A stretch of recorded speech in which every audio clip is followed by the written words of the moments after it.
নিশ্চয় আল্লাহ তাআলা তোমাদেরকে ন্যায় বিচারের আদেশ দেন, সদাচরণের আদেশ দেন, নিকটাত্মীয়দেরকে দানের আদেশ দেন। আদেশ কয়টা? নিশ্চয় আল্লাহ তাআলা তোমাদেরকে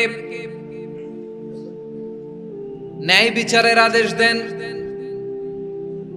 সদাচরণের আদেশ দেন, তিনি তোমাদের নিকটাত্মীয়দেরকে দানের আদেশ দেন, আর তিনি তোমাদেরকে অশ্লীলতা থেকে নিষেধ করেন, মন্দ কাজ থেকে নিষেধ করেন, অবাধ্যতা সীমা লঙ্ঘন থেকে নিষেধ করেন। তিনি তোমাদেরকে উপদেশ দেন যাতে তোমরা শিক্ষা গ্রহণ করো। সুবহানাল্লাহ।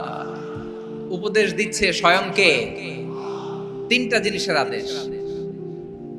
ইয়ামুরু বিল আদল, সুবিচার ন্যায় বিচারের আদেশ তিনি দেন। ইহসানের আদেশ দেন, যাতে আমরা ইহসান করি, একে অপরের প্রতি সুবিচার করি, মহানুভবতা দেখায়, অনুগ্রহ দেখায়, আর নিকট আত্মীয়দেরকে যেন আমরা দান করি। এই তিনটা আদেশ তিনি দিয়েছেন। আর কোন তিনটা জিনিস থেকে তিনি বারণ করেছেন? অশ্লীলতা, ফাহশা, মুনকার, মানে সব মন্দ আর অসৎ কাজ, এগুলো থেকে তিনি আমাদেরকে বারণ করেন।